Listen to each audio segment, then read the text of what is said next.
That's a bad egg. Let's get started. Hello again, and welcome to my second episode of Hard Boiled Topics. I'm going to say it again. Stop right there. Please don't go. I think you're really going to enjoy the show, so stick around. We got a lot of topics that we're going to be talking about in the future here.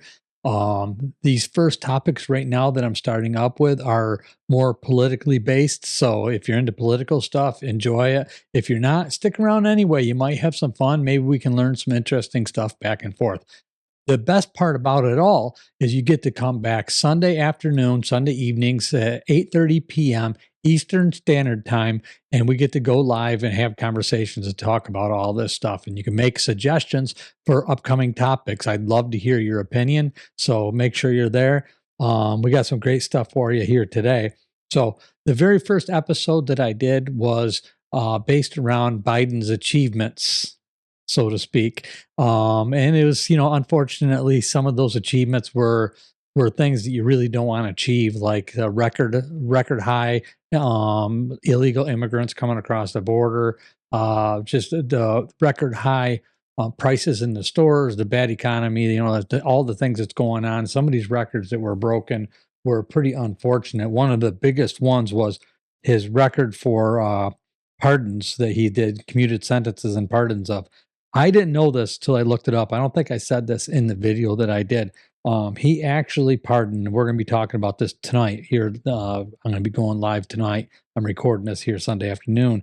But 8,064 pardons so far, and he's not done. So, I don't even know what that final count's going to be, but it is the most in history of pardons and sentences that were commuted, like the 2,500 druggies that were drug dealers, druggies, nonviolent druggies. But I think whenever it has to do with drugs, it's violent. I mean, I'm sure people were injured from this. So, I hate to knock the guy down about it all, but it's just these are facts that I looked up. So, and then commuting the sentences of 37 murderers. I mean, just straight up extremely violent murderers. I couldn't understand for the life of me how you could commute these sentences like this. But I already covered that topic. So, both went a little bit back and forth. So I just wanted to cover some of that stuff. So anyway, let's talk about Donald Trump for a minute here, or for a few minutes. Why don't we say, how do you guys feel about Donald Trump? I'd love to hear from you. We'll talk about this next Sunday. Which I guess that depends on where you're at in the schedule when you see this. So, this coming Sunday, probably once I post this, you'll be able to watch it and we can discuss it. And you guys can tell me in the comments, please, and make suggestions again in the comments about upcoming episodes and topics, and we'll get to know each other really well on here. If you came over from my Talk About Strange channel, hello, thanks for stopping over here. I hope this doesn't hurt our relationship. We're all friends over there, and the guy you know me over there is the same guy here. I'm just another side of me as all, and we all have our own little sides that we talk about and we show and stuff in our life. So this is just, the other side of me that you'll get to know, and we're going to grow this channel and we're going to have a lot of fun with it. Anyway, about Donald Trump. So I'm going to go back to 2016 when we're discussing him here a little bit. And my wife was not for Donald Trump. She thought this was a crazy idea, this businessman, the way he spoke and stuff like that. I was all for it myself, personally, because I wanted to change. I talked about this before. We went through some real hard times financially trying to, in the economy, trying to make it. I mean, I grew up in construction. I tried to get out of construction, but I continued in construction. And it just seems like we could never get ahead throughout those years. And I have to throw back to like the Obama years and stuff like that. That actually, because of that, I ended up getting my tractor trailer license and driving tractor trailer for a while, until I flipped the fuel tanker over and, I ended up back into construction. But, the economy was really bad. And then it just seems like just a very vibration out there of Donald Trump coming into office really started something going, like right off the bat. Things started improving. You could see like the light in people's eyes. And then, of course, the demonization of him started immediately as well. Like, I just could not believe, I hate to pick on parties, but the Democrats started this impeachment process before he even made it into the office. Like, he'd won the election, and I mean, they just flipped out. I mean, it was crazy. What happened is it was insane. So I know you guys all remember that them coming down the escalator, and next thing you're hearing about is these impeachment trials that are going to be going on and stuff. Why? Why is that? Like, what's that all about? What were they so afraid of? Somebody that so obviously wants to rebuild this country and do good things for the country. Like, I didn't understand why they were so hell bent on trying to run him out the other door. So anyway, so, I thought I might be able to talk about that topic a little bit. Like, I know there's a lot of Trump derangement out there, but I also know there's a lot of Trump fans out there. I think there's more Trump fans than not. And I don't even think you look at him in a political view really as Democrat, Republican, independent, conservative. He's just a guy that cares about the country, right? That's the opinion I'm getting. So, you guys have your own opinion. You're allowed it, and I respect it. I hope you respect mine as well. Because I think we all, at the end of the day, just want our country to be a better place to live. We want to survive. We want to thrive. We want to do well. We want good things for our children and our grandchildren. I got grandchildren now, and I'll tell you what, there for a while during this past 4 years, I frankly was pretty scared about where this country was going. I mean, I was really genuinely scared about where this country was going, and it's just not something you shouldn't feel that way. So anyway, I just fortunately he won, and he's coming back in. It was really touch and go, wasn't it? So 2020. Geez, what are your opinions on that? We're talking about this insurrection, the rioting, whatever you want to call it. The breaking into the Capitol building. There was so much stuff evolved around that. Absolutely crazy mess. I mean, it was just insane, that whole thing, and the stuff that came out that we learned about. Was just insane. Like, that there was supposedly feds in there trying to instigate it, people trying to instigate that. And I don't know, I've tried to stay neutral really throughout this whole thing. And I try to look both ways with as much of an unbiased eye as possible. Like this last election that we had, I was watching it closely, and really, I started to dive in a little bit, looking for the faults in Donald Trump, really, and the Republican Party. I was looking hard to try and see what the bad sides of them are and what they're doing and how they're hiding this and how they could be pulling the wool over our eyes, because that's what we're being told is they're pulling the wool over our eyes. They're oligarchy. Oligarchy. Am I saying that right? Oligarchy.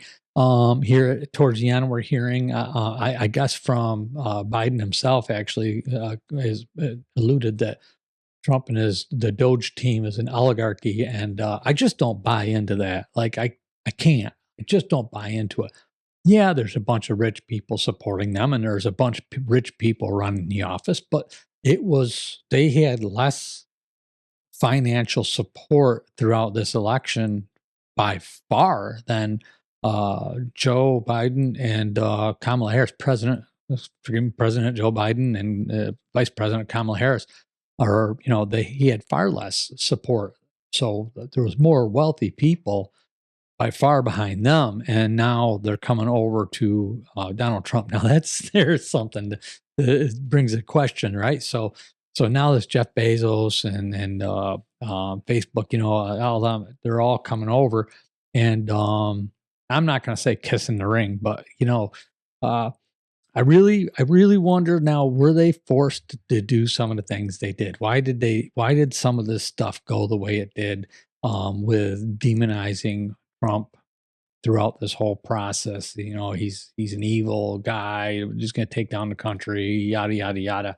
And yet here they are, they're right there. They're going to the White House during his inauguration. And I mean, I really think it's a great thing. I mean, honestly, because we just need the unity. And that's what I'm seeing on this whole thing in the end. After everything boils down, it just seems like everybody's taking a breath of air and saying, whew, thank God we made it through this past 4 years. Let's get back on track because why take a great big crap right in the middle of your dinner plate when you know your country's what I'm saying. Why take a crap on your country? You gotta live here. At the end of the day, no matter what you do, why do you want to run this country in the ground? And the illegal immigrants that come across the border. We had somebody else commented on that because I said that, and a friend of mine actually commented about asked me where I got that information from, and I mean it's everywhere. It's on the news. Look it up. You can Google it. You can find it anywhere. Just known the known people that come over the border of over 10 million in this past 4 years, I guess, and I'm hearing it's upwards of way, way, way, way over that. Where so now we're going to talk about Trump's record of the record low at the end of his term was the absolute lowest it's ever been in history, I guess. So I mean, I think it's just phenomenal. So why are they saying he's going to do anything different than lower it again? He's just going to bring it back down. Now, granted, sure, you worry about a little bit about innocent people getting taken, back or whatever, or just, I don't, it's kind of a tough situation. I just hope that they use a certain amount of dignity and respect and the way they handle it. And I think they will. So we'll all be watching that very hard. I remember when I was 14 years old, something like that. Town I grew up in, little town, right? A couple times they had potato farms all around us, and I wasn't in Idaho either. I was in Savannah, not Savannah, Georgia either, but I was in Savannah, and it was all muck farms. It used to be a river in there, and they closed it off, drained it, and they made this beautiful potato country where I was living, and I remember seeing the ice showing up at these big houses where they had these immigrants living. And man, it was some crazy stuff. And that was back in, oh goodness gracious, back in the early 80s, So that was some wild stuff, maybe 83, 84, something like that. Maybe even a little bit earlier than that. So crazy stuff to see. But I did witness that, and I wasn't even near any cities. So anyway, yeah, we got that. We got the record low immigration for Donald Trump, record high for Joe Biden. Um, Unfortunately, and hopefully we'll get that under control because I tell you what, the best thing you can do once it's under control, that's the best way to help these innocent people from being victimized, I think, and stuff, in my opinion, because just what they were going through to get here. Um, anyway, other than that, so in the beginning when Trump was running, I really kind of seen him as being a little bit, I guess the word, for lack of a better word, would be pompous as well. And then the more I got to know, from watching him and stuff, the way he talked, people picked on him, the way he talked and stuff like that. I've come to think that when you have people that like are at just certain levels of intelligence, right? That are like, I don't know, I might be going too far with this, but certain levels of intelligence think differently. They probably talk differently. So a lot of times I think that it's us understanding them rather than them understanding us. Do you know what I'm saying? Tell me what you think about that. That's my thought though, that just people, like when you get up there, just really intelligent people, the way they think and stuff. And he's gotta be, my God, I couldn't, you'd need a wheelbarrow or a dump truck to carry the cojones on this guy from what he's been through. I mean, like take for instance this right here. I mean, can you believe who gets shot at or whatever, or threatened to be killed that many times? And the first thing he does is put his fist in the air and holler, fight, fight, fight. I mean, my, my God, I can't even imagine. And then it's not even that. For the past 8 years, the constant ambushing of this guy, the trying to bring him down, impeach him, run him down, discredit him, take away all of his money. It's like, holy smokes, I can't imagine. Like yesterday, I almost lost my voice because I was working on trying to upload an overlay for my program here that I want to show in the how do I do this? Like right here, right? So I want this overlay to show, and it's just my thumbnail for the videos here. And I started early, fairly early in the morning. By 3:30, I was screaming. Losing my shit because I was having such a hard time trying to figure this out. It should be the simplest thing in the world, but for the life of me, I would go this way, the problem would go that way. I'd go that way, the problem would go that way, anyway, but the way I wanted it to go. So, fortunately, my daughter's going to come over and give me a hand with that. So, I'm looking forward to that, and hopefully she can help me figure that out. And I got some other stuff going on as well. So, but I'm doing my best on all this stuff. I was a contractor, and then I had to learn how to use all this computer stuff. And I'll tell you what, it's been a learning curve. Anyway, back to Donald Trump. It's not about Steve Camp; it's about Donald Trump here. Anyway, again, so I want to talk about the PPP that come up, because that was a question that came up to me on the last video. So said didn't Donald Trump uh, do the PPP money there that, and yeah, and I'm actually glad that was brought up, because, and I mean that with all due respect, because I think it was brought up in a light that it was a bad thing that he gave out all this money. But here's the thing: the PPP was given out to people within our country.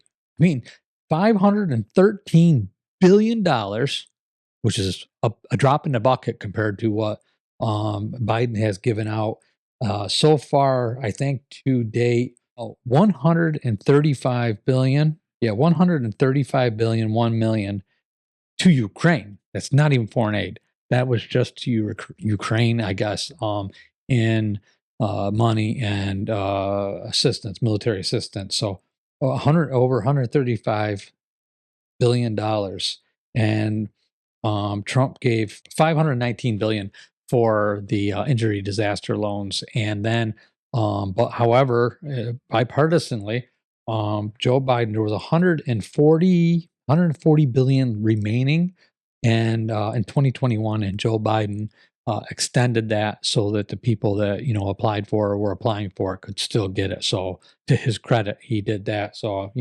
um, I don't want to believe that he was even a bad guy. I don't. It's just hard not to, but I don't know. I don't know.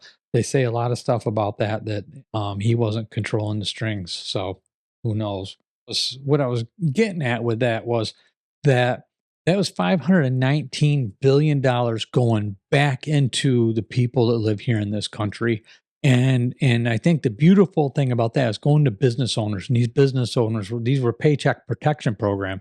So this was keeping people working during that time. And I know a lot of people didn't. Now they're saying that a lot of people, that this all went to just rich people, but it's not true, because I got $30,000 loan that I'm paying back. I'll be paying back for a very long time to that for that during that time, and that helped me keep the few guys that I had, a couple contractors, finish up some stuff for me, and that really helped me out with that. My brother as well, with his company, was able to keep his guys working. So they were a little bit upset about it because they wanted to go on unemployment, but he was able to keep them working, and throughout that time. So that money did not all go to just rich people. It went to the little guy, a lot of little guys as well. Maybe some did get swindled up in the wrong direction, but I think the important part about it too that I want to say is it wasn't just any business owner. It was all business owners, whether you were from this country or not. If you were here in this country, American citizen, and you had a business and you had employees, this went towards keeping those people working and helping them out and keeping things going. So I and it was kept it within our country. So that I think it helped our support our economy during that time. So there's a lot of things that can be said back and forth, and I am not like extremely knowledgeable. Some people have of politics right down to the core. I got a pretty good sense of it. I watch it. I watch it on two different channels, 2 to 3 different channels. So I try to keep it balanced between both sides. So, but if you have more information on it than that, without going too far down a rabbit hole, I would love to hear about it. And in a nice, respectful way, we'll share these conversations back and forth on Sunday, or make comments on here, and I'll try to answer them on Sunday. So anyway, so of course, the pardons that were given out, Trump only gave out 237 pardons during his first term. So where they're saying that Trump is this really bad, evil guy, I think he only gave out 237 pardons because he really didn't believe he needed to give these out to the people around him, which he didn't. Look at Rudy Giuliani's being sued and everything else. So say what you want to say about that, but I would think that if Trump purposely did a lot of like bad stuff or illegal stuff, he would have handed out pardons to everybody like somebody else did. And so that's just my only theory that I come up with. And if somebody can explain that to me in a better way, by all means, I'd love to hear it in a respectful manner. We could talk about that, and we could talk about that on the Sunday show. All right, so record low for Donald Trump. We have um, oh boy, the record low economy. The economy was record high, it was record low, whatever, doing good, record low immigration. Um, so he also opened the doors for the vaccination that came out. Now, again, I don't think he was behind a lot of the stuff. I'm not big on the vaccination personally, but my mother gets it, my stepfather gets it. I know a lot of people that do. It hasn't hurt them, so I can't sit here and say that I think that the vaccine was poisoned, as some people say. I don't know. Let's hope not, but not to what I've seen anyway. There's just a lot more stuff. So now we're coming into he won this election, and a lot of the demonization has went right out the window. A lot of stuff is turning around, but I still see a little bit of stuff here going on back and forth. But it's just a little bit quieter the way it's being done. And I was talking about the jobs market too. So I did house flipping. My wife and I did. We did house flipping, actually, the family, for a while. And when we got back from, because we went to Florida and did it for a year, then we came back and we were trying to restart back up and do some stuff here. But I couldn't I couldn't hire help. Actually, when was that? We started in around 2015, almost into 2016. And like just before like COVID and that coming up through, I was doing them mostly alone. My daughters were working with me and my wife, because we couldn't get any help. Like everybody was working, right? During that time after 2016, like everybody was working, I couldn't hire anybody to help me on the house because it was just so hard. And then after 2020, you couldn't get anybody to work because everybody was either scared or paid to stay home. So I couldn't get anybody to help. So we ended up getting out of that. But that I think that was another wonderful thing, is just how many people were working.